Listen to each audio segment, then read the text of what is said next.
Mensaje del antiguo presidente de la Fundación Urantia, Richard Keeler, segunda parte de 3. Hola, amada familia.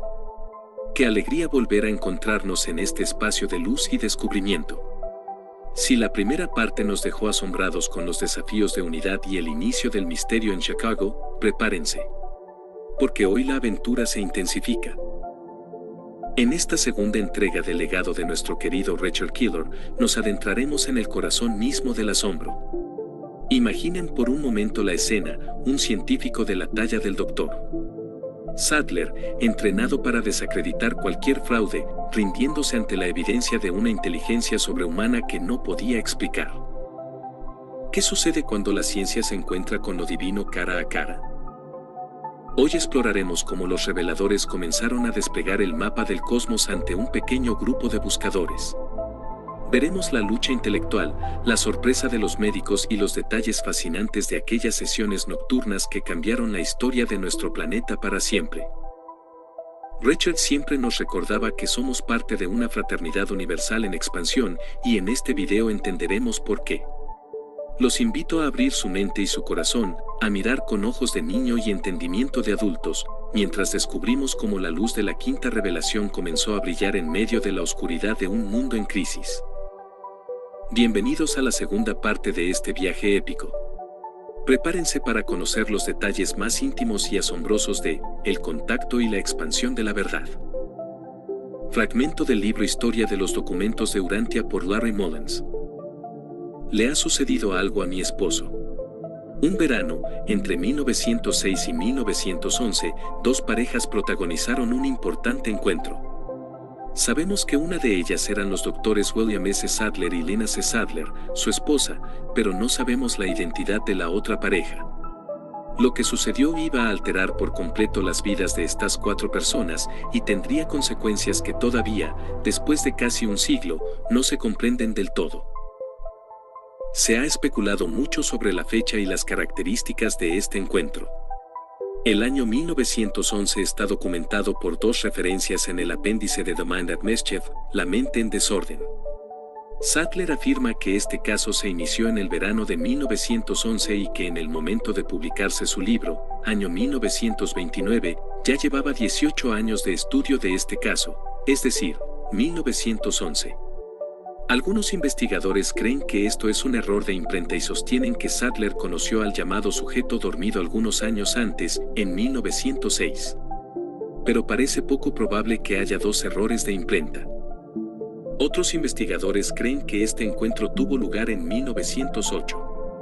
Se basan en el hecho de que los Sadler, mientras esperaban que estuviese lista su nueva residencia, vivieron temporalmente en un piso en La Grange, Illinois, durante el verano de ese año.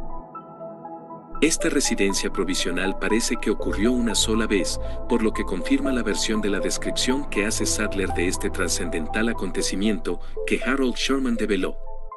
Sherman se basa en una conversación mantenida junto con su esposa, periodista como él, con el mismo Sadler en agosto de 1942, en la que el doctor le había comentado que el primer encuentro con el sujeto dormido había sido 35 años antes, lo que parece encajar con una fecha anterior.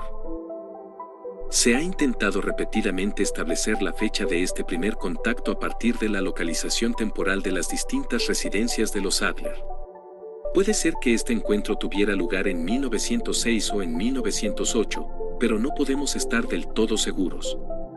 Hay quien cree que Sadler creó esta confusión de manera intencionada, para proteger la identidad de su paciente. También es posible que en esos días el sujeto dormido no fuera sino un paciente más con algún tipo de trastorno del sueño. Como veremos, las sesiones que el doctor realizó con él tomaron un curso totalmente inusitado. Hay también otras personas que, con la intención de desacreditar la autenticidad de los escritos, han realizado detalladas biografías de Sadler y de otros miembros de la Comisión de Contacto. Pero más que establecer fechas exactas y realizar exhaustivas biografías, nuestro deseo es el de rastrear el auténtico desarrollo histórico de la revelación. Es importante indicar que todas las personas que se vieron involucradas en las primeras y posteriores etapas del contacto eran seres humanos comunes, incluido el Dr. Sadler, A pesar de su reputación como psiquiatra y escritor, y su esposa Lena, que tendrían como cualquiera de nosotros sus virtudes y sus defectos. Según mi propia experiencia, nadie vinculado al movimiento urantiano goza de ningún estado espiritual privilegiado ni de ningún poder especial. Sabemos con certeza que en las primeras sesiones solo estuvieron implicados el Dr. Sadler y Lena, y el sujeto dormido y su esposa. No fue así en el caso del hijo de Sadler, Bill Sadler, porque en 1911 contaba solo con 3 años de edad. En el apéndice mencionado de The Mind of Mischief, Sadler indica que para 1929 ya había realizado unas 250 sesiones con el sujeto dormido. Solo tenemos su testimonio respecto a los sucesos acontecidos antes del inicio del foro y al aumento de número de miembros de la comisión de contacto a comienzos de los años 20. Más adelante veremos los cambios que se iban produciendo a medida que crecía el número de personas implicadas. Aunque el Dr. Sadler no da apenas información escrita de los acontecimientos iniciales que condujeron a la revelación, Meredith J. Sprange sí lo hace y, precisamente, a partir de su contacto personal con el Dr. Serman, que manifestaba tener poderes paranormales, también se refiere a los primeros contactos en su libro, How to Know What to Believe, como saber qué creer, 1976. Y aunque su objetivo principal es cuestionar la credibilidad del Dr. Sadler y manifestar su visión de los fenómenos paranormales, ofrece unos datos que guardan un paralelismo con los que ofrecen Sprange y Caroline Kendall. Kendall, durante un breve periodo, había trabajado para Sadler como recepcionista y, con posterioridad, ha estado muy vinculada a la Fundación Urantia. Ella recuerda que cuando tenía casi 19 años, en 1951, Sadler le contó la historia del sujeto dormido y afirma que era esencialmente la misma que se narra en el libro de Serman. Mi propio relato de estos primeros contactos se basa en los datos proporcionados por Serman, comprobados y modificados a partir de la información de Meredith, y en mis propios recuerdos de conversaciones mantenidas a lo largo de los años con Clyde Bedell y Berkeley Elliott, LaGrange, Illinois, entre 1906 y 1911. Si tomamos, por tanto, como media la fecha de 1908 para los primeros contactos, veremos a William S. Sadler, con 33 años, a su esposa Lena y un recién nacido Bill Sadler, viviendo en los alrededores del viejo Chicago, de manera temporal, en un piso amueblado en espera de que su nueva residencia estuviera lista para mudarse.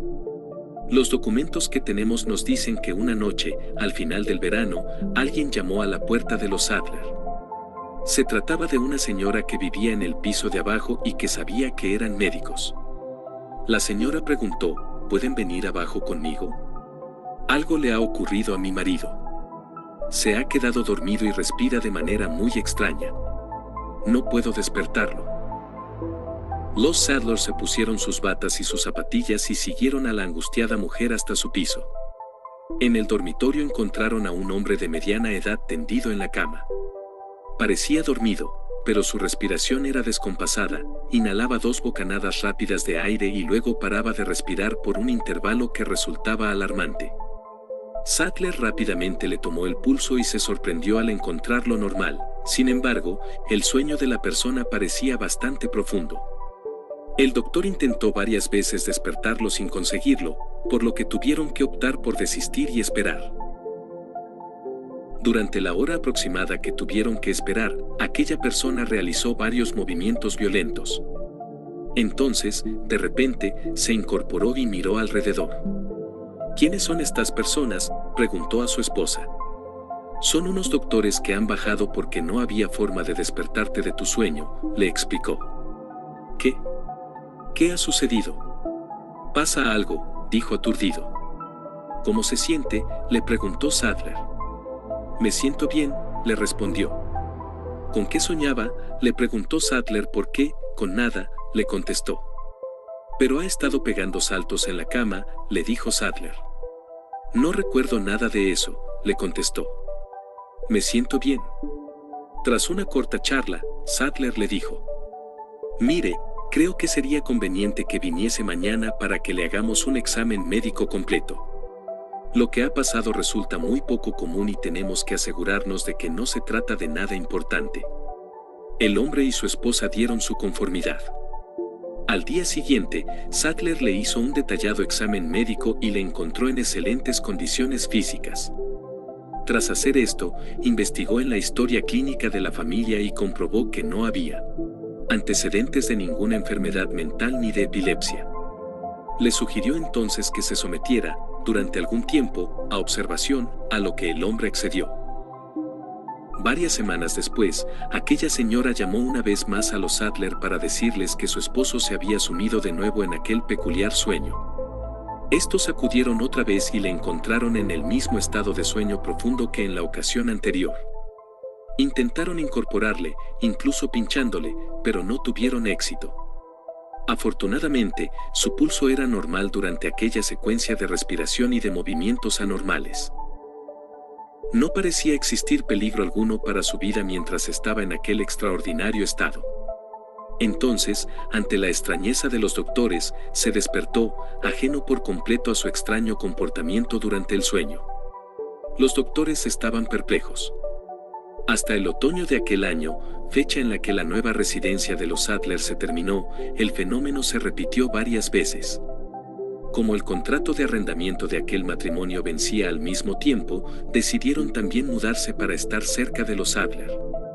Sería en aquella nueva residencia cuando el extraño sueño del paciente se tornaría incluso más desconcertante y sorprendente. Con este relato de los primeros e insospechados encuentros en la granja, comenzamos a vislumbrar la magnitud de lo que estaba por nacer. Richard Kyle, quien desde 1989 asumió la enorme responsabilidad de ser fideicomisario de la Fundación Urantia, siempre insistió en que conocer estos orígenes nos ayuda a valorar la pureza de la entrega de los documentos. Gracias a su visión de llevar la quinta revelación a todas las lenguas y naciones, hoy podemos compartir estos testimonios con ustedes. Pero, ¿qué pasó después de estos primeros sueños? ¿Cómo se transformó un fenómeno inexplicable en la estructura que hoy conocemos? Los espero en la tercera y última parte, donde descubriremos el desenlace de esta historia épica y conoceremos el lado más humano y alegre de Richard, el hombre que nos enseñó que la verdad siempre debe ir acompañada de una sonrisa. No se lo pierdan. Que la paz del Padre los acompañe siempre. Trabajo por Arturo García del Grupo de Estudio Iniciado Urantia. Iniciando la nueva era de la fraternidad e inaugurando la fraternidad espiritual.